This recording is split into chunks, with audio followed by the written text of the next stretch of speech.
안녕하십니까? 지혜의 샘, 역사의 창을 통해 세상을 깊이 들여다보는 시간입니다. 오늘 우리가 만날 인물은 단순한 갱스터가 아닙니다. 그는 법이 만들어낸 시장에서 거대한 제국을 건설한 역사상 가장 기이한 사업가 알 카포네입니다. 그의 이야기는 총과 폭력에 대한 것이 아닙니다. 이것은 정부의 정책이 어떻게 거대한 부의 기회를 창출하고 평범한 범죄자를 백만장자로 만들며 도시 전체를 타락시킬 수 있는지에 대한 생생한 경제학 교과서입니다. 이야기를 시작하기에 앞서 만약 지식과 통찰을 나누는 것이 우리 모두의 삶을 풍요롭게 한다고 믿으신다면 잠시 시간을 내어 구독과 좋아요를 눌러주시면 감사하겠습니다. 여러분의 작은 클릭 한 번이 이 깊이 있는 이야기가 더 많은 분들께 닿게 하는 소중한 힘이 됩니다. 1920년 미국은 역사상 가장 거대한 사회적 실험 중 하나를 시작합니다. 바로 수정헌법 제18조, 즉 금주법의 시행입니다. 정부는 이 법을 도덕적 성전으로 포장했습니다. 술이야말로 범죄와 가난, 가정폭력의 근원이니 술을 없애면 사회는 저절로 정화될 것이라고 주장했죠. 하지만 이것은 경제적 현실을 무시한 정치적 약속에 불과했습니다. 하루아침에 술에 대한 사람들의 욕망이 사라질 리 없었습니다. 오히려 금지되었기에 더욱 갈망하는 이들이 많아졌습니다. 경제학의 가장 기본적인 원리, 합법적인 공급이 끊긴 곳에 수요가 존재하면 가격은 폭등한다는 법칙이 작동하기 시작했습니다. 바로 이 법과 현실 사이의 거대한 틈새에서 알폰소 카포네, 즉 알 카포네는 자신의 제국을 건설할 기회를 발견합니다. 1899년 뉴욕 브루클린의 가난한 이탈리아 이민자 가정에서 태어난 그는 20대 초반에 이미 조직범죄의 세계에 깊이 발을 들인 상태였습니다. 그에게 금주법 시대의 시카고는 단순한 기회의 도시가 아니었습니다.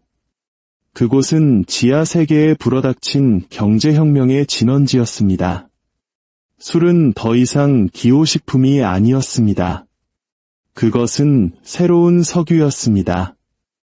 그리고 뛰어난 조직력과 무자비함을 갖춘 카포네는 이 시장을 지배할 완벽한 준비가 되어 있었습니다. 그의 사업은 뒷골목에서 술병이나 파는 좀도둑 수준이 아니었습니다. 그의 조직은 현대의 경영학자마저 감탄할 만한 완벽한 수직 계열화를 이룬 기업이었습니다.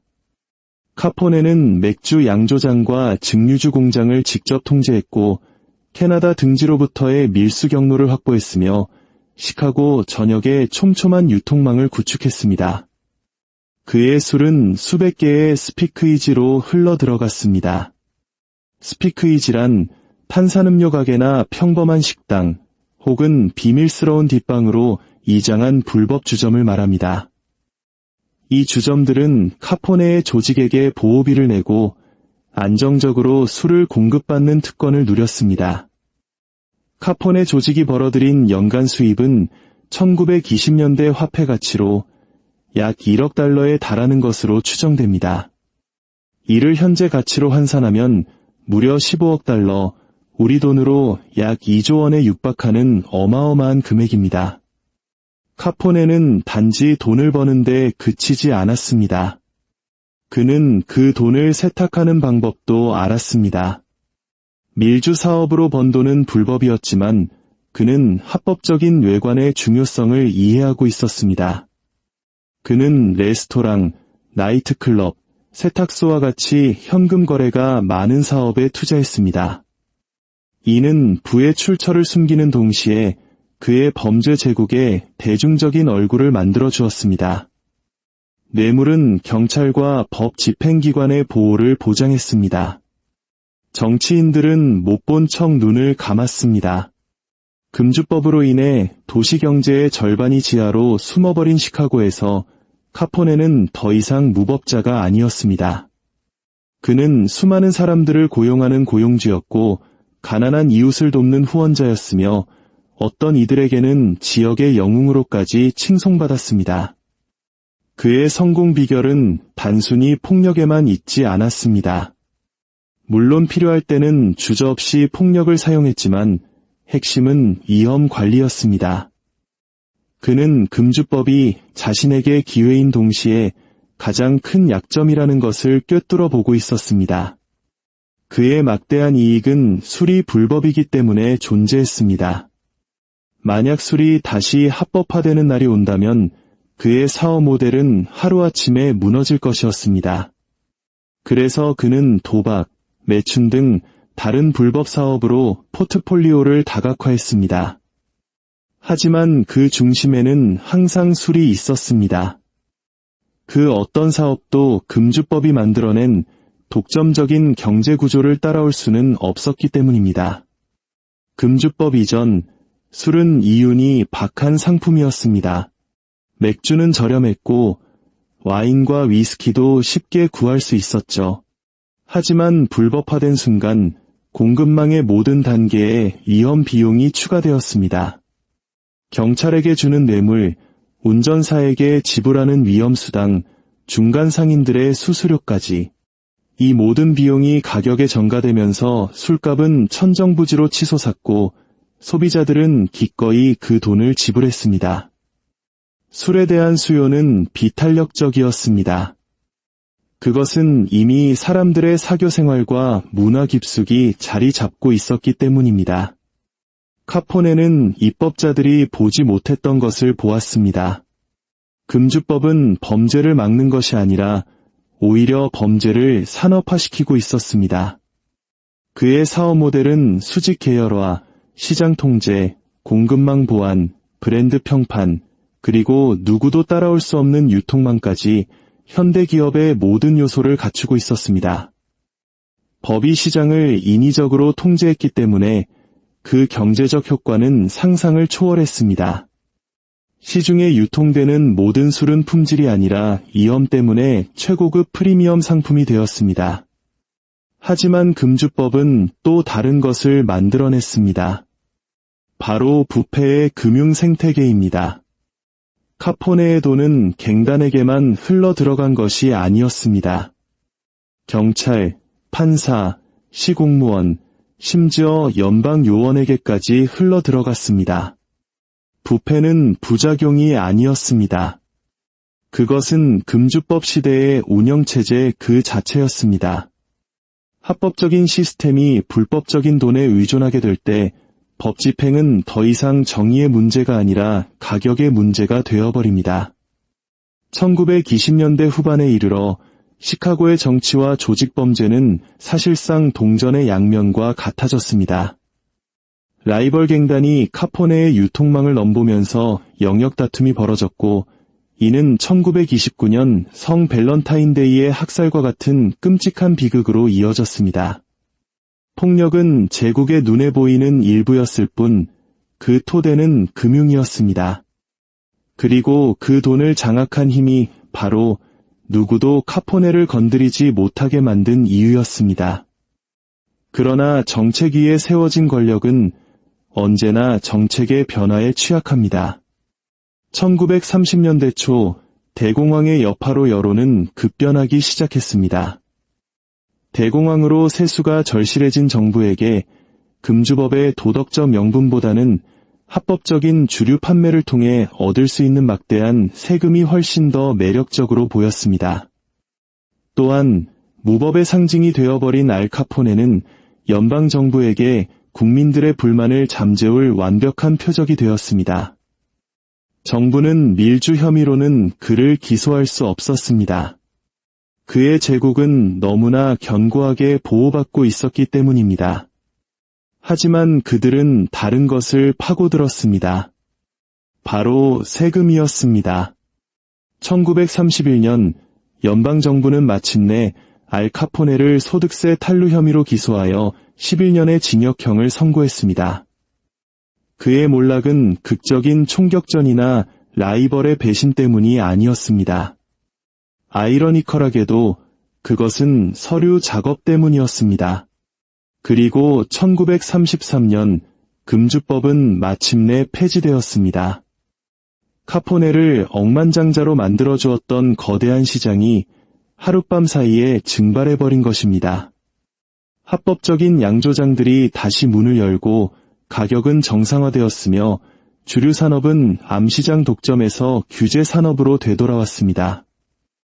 그렇게 미국 역사상 가장 거대했던 범죄 경제는 국가의 과세 대상 수입으로 편입되었습니다. 여기서 우리가 얻어야 할 교훈은 이것입니다. 금주법은 범죄가 너무 강해서 실패한 것이 아닙니다. 그 배경에 있는 경제의 힘이 너무나 강력했기 때문에 실패한 것입니다. 수요는 법을 신경 쓰지 않았고 공급은 그에 적응했으며 그 과정에서 발생하는 이익은 억누르기에는 너무나 막대했습니다. 이 구조는 오늘날에도 변하지 않았습니다. 대마초 합법화의 과정을 보십시오. 수십 년간 수십억 달러 규모의 지하시장을 형성했던 대마초는 단속으로 결코 사라지지 않았습니다. 단속은 그저 위험을 감수하려는 사람들의 손에 돈을 쥐어줄 뿐이었습니다. 이제 합법화가 확산되면서 이익은 기업에게로, 세금은 정부에게로 돌아가고 시장은 정리되고 있습니다. 제품만 다를 뿐 경제학적 원리는 금주법 시대와 정확히 일치합니다. 우리에게 익숙한 암호화폐 시장도 마찬가지입니다. 수년간 규제의 회색지대에 존재하며 전통 금융 시스템의 바깥에 있었습니다. 그곳에는 얼리 어답터와 위험을 감수하는 투기꾼, 기회주의자들이 몰려들었습니다. 규제 당국은 뒤처져 있었고 이익은 막대했습니다. 하지만 이제 규제의 틀이 갖춰지면서 기관 투자자들이 진입하고 초기 시장의 광적인 수익률은 점차 줄어들고 있습니다. 법과 수요 사이의 격차를 이해하는 것, 그곳에 바로 이익이 존재합니다. 이것이 알 카포네 이야기의 진정한 핵심입니다. 그의 성공은 정책에 의해 인위적으로 제약된 시장이라는 구조적 비효율성을 발견하고 그것을 착취한 데 있었습니다. 그렇다면 이 역사에서 우리가 얻을 수 있는 현대적 금융 교훈은 무엇일까요? 첫째, 시장은 결코 순수하게 자유롭지 않습니다. 시장은 항상 정책, 규제, 그리고 법 집행에 의해 형성됩니다. 이러한 것들이 바뀔 때 돈의 흐름도 바뀝니다. 그 변화를 이해하는 것이 곧 금융을 배우는 것입니다. 둘째, 희소성은 기회를 창출합니다. 그것이 자연적이든 인위적이든 희소성은 가격과 수요, 그리고 이윤의 폭을 결정합니다. 법이나 규제에 의해 만들어진 인위적 희소성을 알아보는 것이 바로 현명한 투자자들이 시대를 앞서 나가는 방식입니다. 셋째, 정책 주도형 시장은 구조적인 변동성을 내포합니다. 금주법이 하루아침에 끝났듯이 오늘날의 수익성 높은 규제 역시 언제든 사라질 수 있습니다.